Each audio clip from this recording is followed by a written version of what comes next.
Hello hi welcome नमस्ते। मेरा नाम ऋतिक और आज हम फिर से बात करने वाले हैं एक और इंटरेस्टिंग कंसेप्ट के ऊपर। तो ये वीडियो उन बच्चों के लिए मोस्ट इंपोर्टेंट होने वाली है जिनके पास सब्जेक्ट है सेमेस्टर 2 में इंट्रोडक्टरी मैक्रो इकोनॉमिक्स।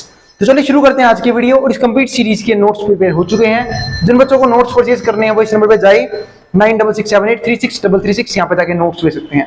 अब आते हैं आज के कंसेप्ट के ऊपर। तो आज का जो हमारा कंसेप्ट है lesson number 4 balance of payment, यानी कि यहां से शुरुआत होती है लेसन नंबर 4 की। लेसन नंबर 3 तक की वीडियोस अब तक अपलोड हो चुकी हैं। जिन बच्चों ने वो वीडियोस ना देखी हो आराम से जाए प्लेलिस्ट के अंदर सीरीज वाइज पहले वाली वीडियो देखना, ताकि आपके हर एक कंसेप्ट सीरीज वाइज ही कंप्लीट होते चले जाएं। अब शुरू करते हैं बैलेंस ऑफ पेमेंट। तो पहले समझते हैं बैलेंस ऑफ पेमेंट का मतलब क्या है। तो ये भी एक सिस्टम है पेमेंट्स को काउंट करने का, और सिस्टम कैसा है, डबल एंट्री सिस्टम के बेस पे। आप लोगों ने सुना होगा अकाउंट्स में, जिनको अकाउंट्स होगी नहीं है कोई दिक्कत नहीं, सबको समझ में आएगा। दो तरह के सिस्टम होते हैं, यानी कि एक हम बोलते हैं सिंगल एंट्री सिस्टम, एक हम बोलते हैं डबल एंट्री सिस्टम। अकाउंट्स में जब हम बात करते हैं डबल एंट्री सिस्टम की, वहां पे दो साइड्स होते हैं किसी भी ट्रांजैक्शन की, एक होती है डेबिट, एक होती है क्रेडिट। तो जब हम इन साइड्स की बात करते हैं तो हम क्या बात करते हैं यहाँ पे, बैलेंस ऑफ पेमेंट की। और बैलेंस ऑफ पेमेंट को हम बोलते हैं बैलेंस, पता है कब होता है, जब हमारा डेबिट साइड और क्रेडिट साइड दोनों क्या आ जाए, इक्वल आ जाए। तो इसको हम बोलते हैं बैलेंस ऑफ पेमेंट का बेसिक सा कंसेप्ट, जो किसके ऊपर बेस है, डबल एंट्री अकाउंटिंग सिस्टम के बेस पे है। अब समझते हैं भैया इसका मतलब को बता दो। अब इसका मतलब क्या है वो समझते हैं। तो इंट्रोडक्शन पढ़ते हैं इसका। तो balance of payments is a systematic record of economic transactions. तो क्या रिकॉर्ड करता है, economic transactions of a resident of a country with rest of the world during a given period of time. हम सब जानते हैं आज के जमाने में अब शुरू क्या हो चुका है, ग्लोबलाइजेशन। ग्लोबलाइजेशन यानी कि पहले हम सिर्फ इकोनॉमिक बाउंड्रीज के अंदर, यानी कि जो हमारी डोमेस्टिक बाउंड्रीज थी उनके बीच में बिजनेस करते थे। लेकिन आजकल जो है वो पूरी इकोनॉमी ओपन इकोनॉमी बन चुकी है, यानी कि हम चाहें तो किसी भी देश के साथ, यानी कि कभी भी इंटरनेशनल बिजनेस स्टार्ट कर सकते हैं। यानी कि बहुत सी एमएनसीज कंपनी है, मल्टीनेशनल कंपनीज, जो एक देश से दूसरे देश में क्या करती है, अपने बिजनेस को फैला के चलती है। तो यही नहीं, एक देश से दूसरे देश में गुड्स भी भेजी जाती हैं और साथ साथ सर्विसेज भी सेल की जाती हैं। तो ऐसी ट्रांजैक्शन को क्या बोलते हैं हम, इस सब के लिए बनाया गया था हमारा क्या, बैलेंस ऑफ पेमेंट।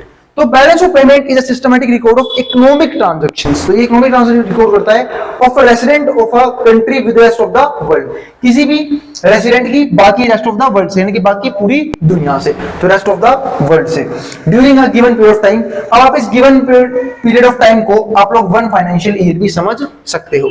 तो balance of payments accounts are divide into two parts. हम इसको दो हिस्सों में बांट के चलते हैं।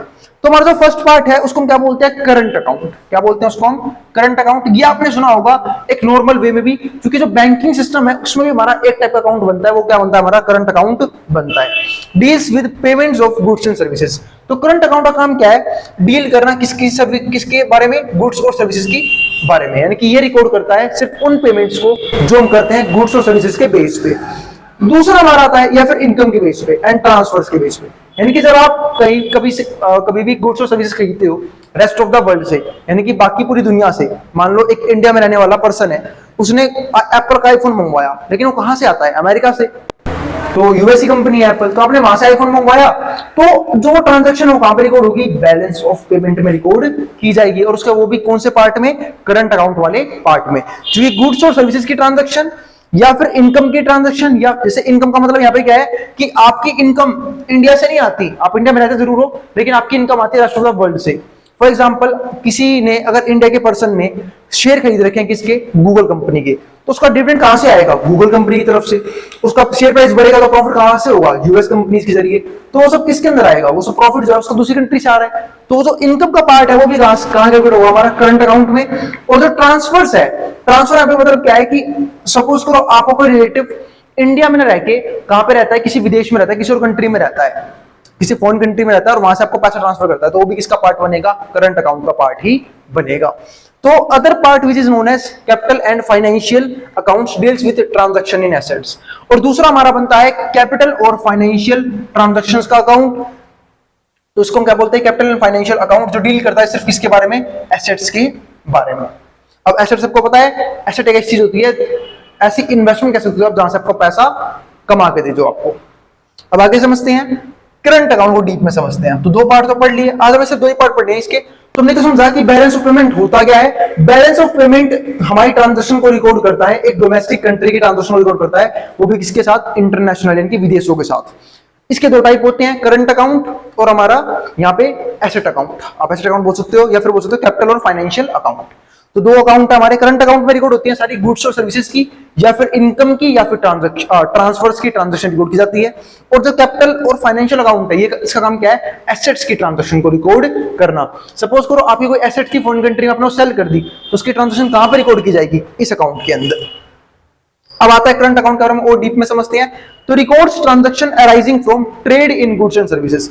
तो ये सिर्फ उन ट्रांजैक्शंस को रिकॉर्ड करता है जब हम ट्रेड करते हैं किसी भी गुड्स और सर्विसेज को लेके। From income receiving to residents of one country from another, यानी कि जब एक रेसिडेंट के पास इनकम आए, कहां से, किसी और कंट्री की वजह से, किसी और कंट्री से। सपोज करो बहुत से लोग क्या करते हैं, एप्पल का मतलब आईफोन वगैरह है, या फिर जो बहुत से बिजनेस ऑर्गेनाइजेशन ऐसे हैं जो क्या करते हैं, विदेश के सामानों को इंपोर्ट करते हैं, है ना, और फिर इसे हमारी कंट्रीज में सेल करते हैं। तो ये भी क्या होगा, एक तरह की इंटरनेशनल ट्रांजैक्शन, तो भी इसी का पार्ट बनेगा।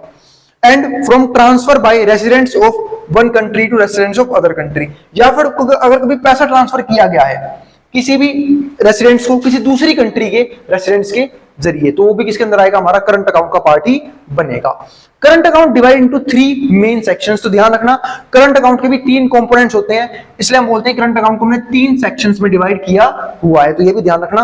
अब वो कौन कौन से समझते हैं। पहला क्या था हमारा, गुड्स एंड सर्विसेज अकाउंट, यानी कि जहां पे सिर्फ हम गुड्स और सर्विसेज की ट्रांजैक्शंस को ही रिकॉर्ड करेंगे।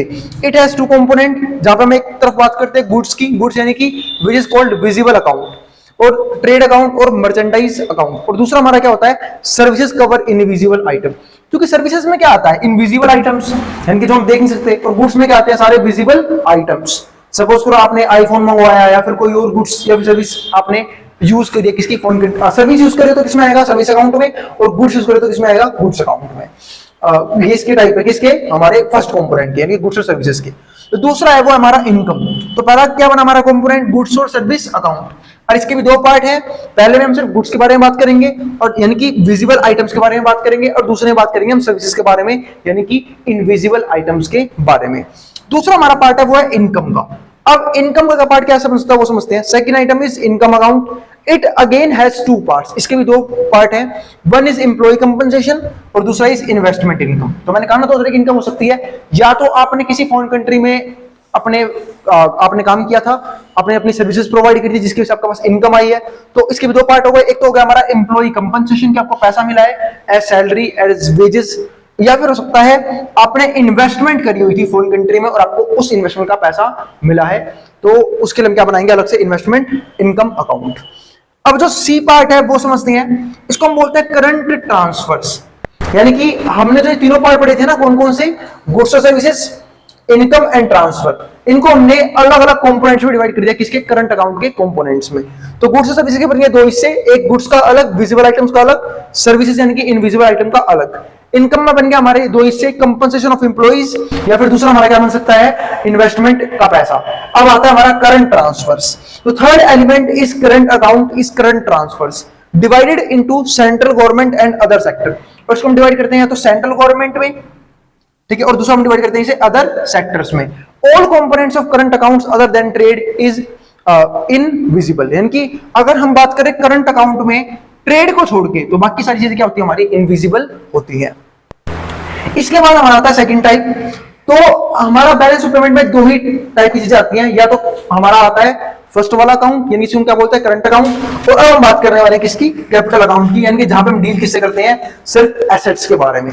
तो capital account it is also known as financial account, हम इसको क्या जानते हैं, फाइनेंशियल अकाउंट के नाम से जानते हैं, या फिर हम इसे कैपिटल अकाउंट तो बोलते हैं। Which record transaction related to interaction movements of ownership of financial assets, जो सिर्फ ओनरशिप की बात करता है, किसके बारे में, फाइनेंशियल एसेट्स के बारे में, यानी कि ट्रांसफर कैसे होती है ओनरशिप्स, यानी कि मान लो किसी ने एक बिजनेस खरीदा, बाद में उसे सेल कर दिया, वो भी किसी और कंट्री के रेसिडेंट को, तब हम बात करेंगे। ध्यान रखना, यहाँ पे हम लोग सेम कंट्री में डील नहीं करते हैं, यहाँ पे हम डील करते हैं अलग अलग कंट्रीज के बीच में, तो ये बात जरूर ध्यान रखना। तो it is also known as financial account, इसको हम फाइनेंशियल अकाउंट ही बोलते हैं, which record transactions related to interaction movements of ownership of financial assets.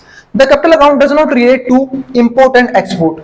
तो एक बात और ध्यान रखना कि जो कैपिटल अकाउंट है वो कभी भी इंपोर्ट और एक्सपोर्ट के बारे में बात नहीं करता, क्योंकि तो वही ना बन गया फिर गुड्स एंड सर्विसेज अकाउंट। तो ये गुड्स और सर्विस में था क्या कि जब भी हम गुड्स और सर्विस में ट्रांजेक्शन करेंगे एक कंट्री से दूसरी कंट्री में, तो किसका पार्ट बनेगा, हमारे करंट अकाउंट का, तो उसका कैपिटल से कोई भी रिलेशन नहीं है। It relates to cross border movements of ownership of assets. तो ये सिर्फ क्रॉस बॉर्डर में बात करता है ओनरशिप ऑफ एसेट्स की। फॉर एग्जांपल एक ए नाम का पर्सन है, उसकी कोई ओनरशिप कंपनी है, कहां पे, सपोज करते हैं दुबई में। अब वो आया इंडिया में तो उसने अपनी वो ओनरशिप कंपनी इंडिया में किसी पर्सन को सेल कर दी। तो दुबई एक अलग कंट्री है और इंडिया एक अलग कंट्री है, और ये दोनों बंदे भी अलग अलग है। एक जो ए बंदा है वो कहां है, दुबई का रेसिडेंट भी होना चाहिए, और जो बी है वो क्या है, इंडिया का रेसिडेंट होना चाहिए। यूं नहीं कि दुबई से उठ के यहाँ पे आ गया हो, नहीं, इंडिया का रेसिडेंट भी होना चाहिए। तो इसको सेल किया तो ये किसका पार्ट बनेगा, हमारा कैपिटल अकाउंट का पार्ट बनेगा। तो वही बात यहाँ पे समझाई गई है। यहाँ पे हम बात करते हैं it relates to cross border movement of ownership of assets which involves financial instruments such as ownership of company shares, bank loans, government securities.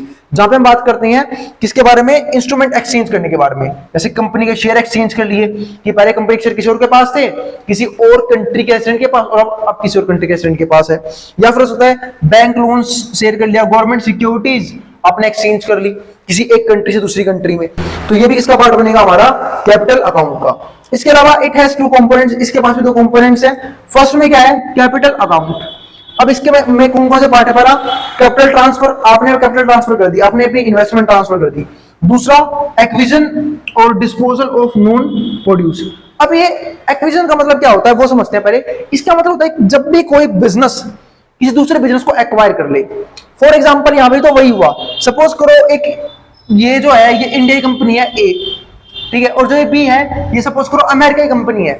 अब इंडिया की कंपनी ने अमेरिका की कंपनी को एक्वायर कर लिया, है ना। जैसे आपने देखा होगा बड़े बड़े बिजनेस जो है वो छोटे बिजनेस को एक्वायर कर लेते हैं ताकि वो उनका बिजनेस बर्बाद ना कर पाए, इसलिए अगर उन्हें फ्यूचर होता है ग्रोथ होने वाली है। फॉर एग्जांपल जैसे अब गूगल है, गूगल को यूट्यूब में ग्रोथ दिख रही थी, गूगल ने यूट्यूब को खरीद लिया था। तो इस तरीके से क्या होता है, ट्रांजैक्शन होती रहती है। फॉर एग्जांपल मैं बात करूं इंस्टाग्राम को फेसबुक ने इंस्टाग्राम को खरीद लिया था। तो इस तरीके से ना एक्विजिशन होती रहती है बिजनेस के अंदर। तो अगर एक्विजिशन किसी एक कंट्री में किसी की कंपनी है और किसी दूसरी कंट्री के लोगों ने जो खरीद लिया तो क्या बोलते हैं, एक्विजिशन ही बोलते हैं। और वो भी किसका पार्ट होता है, हमारा कैपिटल अकाउंट का पार्ट ही होता है, या फिर कैपिटल ट्रांसफर इसका पार्ट है। इसके बाद नॉन फाइनेंशियल एसेट्स, जो नॉन फाइनेंशियल एसेट्स हैं, ठीक है, हम उसको भी डील कर सकते हैं इसके अंदर। बी में क्या आता है हमारा फाइनेंशियल अकाउंट। फाइनेंशियल अकाउंट मतलब क्या है, हो सकता है डायरेक्ट इन्वेस्टमेंट कर दो आप। अब इस डायरेक्ट इन्वेस्टमेंट का मतलब क्या है कि कोई पर्सन मान लो इंडिया में रह रहा है, ठीक है, और वो जाके बाद में इन्वेस्टमेंट कर दे किसी और दूसरी कंट्रीज में, तो उसको क्या बोलते हैं, डायरेक्ट इन्वेस्टमेंट। तो किसका पार्ट बनेगा, हमारा फाइनेंशियल अकाउंट का। दूसरा पोर्टफोलियो इन्वेस्टमेंट। अब पोर्टफोलियो में क्या होता है कि आपने मल्टीपल कंपनी में इन्वेस्ट कर दिया अपना पैसा। सपोज करो कि किसी को लग रहा है कि इंडिया की स्टॉक मार्केट से अच्छा है कि हम किसी बाहर कंट्रीज की कंपनी से पैसा लगाए। फॉर एग्जांपल आप यूएस की कंपनी में पैसा लगाना चाहते हो, तो आपने जो एक पोर्टफोलियो तैयार किया कि मैं गूगल खरीदूंगा, एप्पल के कुछ शेयर्स खरीदूंगा, ठीक है, गूगल मतलब पूरा गूगल खरीदने से नहीं है, गूगल के कुछ इक्विटीज लूंगा, एप्पल के कुछ इक्विटीज लूंगा, या फिर टेस्ला की कुछ इक्विटीज लूंगा। इनकी जो मल्टीपल अच्छी सी कंपनीज हैं यूएस की, आप उसकी इक्विटीज को एक्वायर करने की कोशिश कर रहे हो, तो वो भी किसके अंदर आएगा, पोर्टफोलियो इन्वेस्टमेंट। और वो किसका पार्ट बनेगा, हमारा फाइनेंशियल अकाउंट। और तीसरा कौन सा, हमारा फाइनेंशियल डेरिवेटिव्स, और हमारा क्या है, अदर इन्वेस्टमेंट। यानी किसी तरह की फाइनेंशियल डेरिवेटिव में आप इन्वेस्टमेंट कर रहे हो या फिर आप कर रहे हो अदर इन्वेस्टमेंट, वो सब किसका पार्ट बनेगा, हमारा यहाँ पे फाइनेंशियल अकाउंट का। यानी कि दो कंपोनेंट अलग अलग है। कैपिटल अकाउंट में डायरेक्टली हम बात करते हैं एसेट्स की, कि आपने या तो अपना कैपिटल ट्रांसफर कर लिया या आपने किसी बिजनेस को एक्वायर कर लिया। दूसरा हम बात करते हैं फाइनेंशियल अकाउंट में अलग अलग जगह इन्वेस्टमेंट की, या फिर एक पोर्टफोलियो इन्वेस्टमेंट की, या फिर फाइनेंशियल डेरिवेटिव की, या फिर हम अदर इन्वेस्टमेंट की। तो ये था हमारा बैलेंस ऑफ पेमेंट का बिल्कुल बेसिक सा कंसेप्ट। आने वाली वीडियोस में हम ये समझेंगे कि इसमें दिक्कतें किस प्रकार की होती हैं, कैसे इसका बैलेंस जो है वो बिगड़ जाता है, यानी कि इम्बैलेंस हो जाता है, वो हम समझेंगे आने वाली वीडियोस में, ठीक है। तो तब तक के लिए देखते रहे हमारा चैनल। और भाई अगर वीडियो पसंद आए तो वीडियो को लाइक किया मत जाना, और चैनल को सब्सक्राइब भी कर देना ऐसी वीडियोस के लिए। फिर भी किसी भी प्रकार का डाउट, किसी प्रकार की क्वेरी रह जाए, आप नीचे कमेंट बॉक्स में कमेंट कर देना, मैं उस क्वेरी को रिजॉल्व करने की पूरी कोशिश करूंगा। और आपका एग्जाम है 20 तारीख को, उससे पहले आपका सिलेबस कवर हो जाएगा, उसकी टेंशन लेने की आपको जरूरत नहीं है। अब जिसको जो उतारना उतार सकता है, मैं बोर्ड के सामने से।